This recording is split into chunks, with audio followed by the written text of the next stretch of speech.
એ કાકા હું હાલે હા પાણી પાવ એલા પણ એ કાકા ની અહીંયા તો આંબામાં કેરી આવી ગઈ નાનો નાનો આંબો હું કેતો નતો કે મોર લટકાઈ ગયેલો મોર લટકાતા લટકાતા એક કેરી રહી ના ના એમ તો 3-4 દેખાયો કાકા પણ હું તમને કહું કે આ 2 વર્ષ જેવું થાય હે કા ને હા 2 વર્ષ જેવું થયું હા 2 વર્ષ જેવું થયું કાકા ને હું તમને કહું કે જો એટલો મોર આવ્યો તો ભલે એમાંથી પાછા શું છે અમારી જેવા વાંઢા આવતા હોય પાછા ઓલો હું હાલતા જાય ને તોડતા જાય એ પાછું નડ્યું હોય ને હંતાઈ ગયેલી શેતી રહી કે નકરી આયા કોરે કોરે હતી ઈ તો બધી વહી ગઈ હા તો પછી આજે તમને એટલી થઈ તો હું તમને કહું કે તમારો ગેદરાજ છે મોટો થાય 20 વર્ષનો કે તમારે આ આંબો છે તમને કઈ નહીં તો 2-2.5 મણ તમને કેરી દે હોય એ હું તમને ગેરંટી આપું પણ જો ને અત્યારથી જો એટલી કેરી દેતી તો પછી મોટો થાય ક્યાં તો કેટલી સમજી ગયો કાકા બાકી કાકા તમારી અહીંયા કેરી ઉપર હવે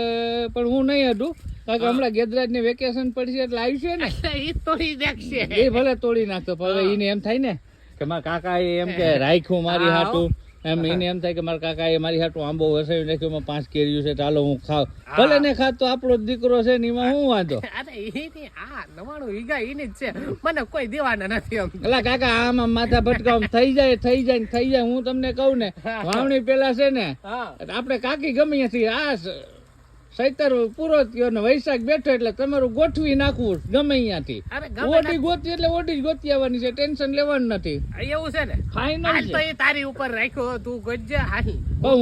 હું તમને કહી દઉં કે કાકા કઈ કરી નાખો ને અહીંયા પછી પાછા કઈ ખોઈસરા કાઢતા નહીં પછી હાવ પછી નકા પછી લટકી રહો મેં ગોઠવી રાખ્યું છે એક જગ્યાએ અરે વાત તારી હાસી હવે 61 હતી તી 62 મી તા બીજું હોય હું એમ 62 મી તો 62 મી આવી જાય ને પુગાઈ ને હે હાસુ ને હા તો પછી હાલો હું કેરીયું રોઈ લઉં ને આમ તમારા બગીચામાં આટો મારી લઉં હા ભાઈ કેરીયું એલા હે કાકા ની પણ બગીચામાં આમ કઈ ઘટે ને જમડું કોઈ જાંબડી ને કેળા ના તેને ફલાણું ઢીકણું બધું રાખે ત્રોપા છે